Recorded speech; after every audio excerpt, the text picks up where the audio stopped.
Well, boating season's coming up, and it's starting to get warmer. People are starting to get on the water. We've had some fishermen out for a while, the hardcore fishermen, but it's coming to that time where everyone's fixing to start getting out on the water, getting their boats fixed. We just want to go over some things that are required to be on a boat and get everybody ready for this summer.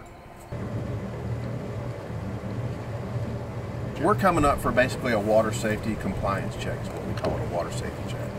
So depending on the length of the boat, there are some variations on fire extinguishers, throw cushions, things like that. But your typical boat that's 16 feet or longer is required to have a wearable life jacket for every person on board. Okay, so any child under the age of 13 is required to have a life jacket on and fastened properly while they're on the boat. The two exemptions on that are if they're tied up or if they're anchored. Then they don't have to have their life jacket on if they're tied up or moored. And then a boat over 26 feet, which is considered yacht status, the child does not have to have a life jacket on. Besides those exemptions, they have to have it on, properly fastened, and that doesn't mean take it off before you get to the boat ramp. We take drownings personally. We take drownings on children very personally. It's required to have a throw cushion, which is either a type 4 throw cushion or a ring buoy, something that you can throw. Those are required in addition to your life jackets. And then most boats are required to have a fire extinguisher or multiple fire extinguishers. Basically, if the boat has any kind of a compartment, so the only exception on fire extinguishers is going to be a flat bottom boat that has no compartments and doesn't have a false floor. Any boat that's got any kind of compartment at all that we feel can hold fumes is required to have a fire extinguisher on board. You know, with the water coming up and down this year, just let somebody know where you're going first of all. Make sure your cell phone's charged. Make sure that you bring your cell phone charger with you. A lot of the boats are equipped to have a cell phone. Please watch the weather. Watch the weather the night before. Watch the weather before you go out.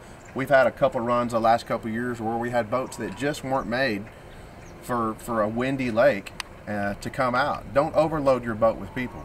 We might have a weight capacity of 600 pounds in a John boat and have 800 pounds of people plus gear in there. Flares are a good idea. Flares are required by the Coast Guard in certain places. Extra rope's a good idea. An anchor's a good idea. So there's a lot of other things that you can bring. Something as simple as making sure you have a lot of water on the boat. Making sure you have flashlights. Making sure there is a way for you to flag somebody down if you do break down. And as far as breakdowns go, things happen to boats, and they usually happen the first couple weeks people get them out. They haven't run them in a year. They've got dirt daubers where the water is discharging from their motor. You know, something as simple as not putting oil and gas in it is going to cause you to lose power of your boat. So you're going to have to tie up, you're going to have to flag somebody in. So just do a general walk around maintenance of your boat, especially the first couple times you have it out. Let's talk about boating while intoxicated for a minute.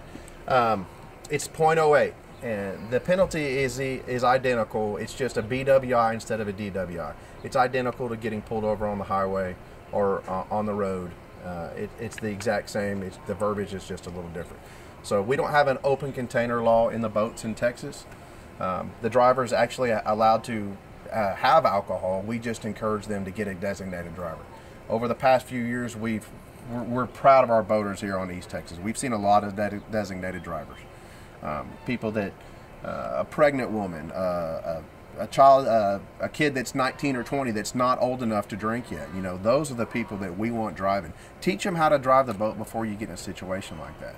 So if we see alcohol or we smell alcohol with the driver, like I said, it's not illegal, but you are subject to being tested.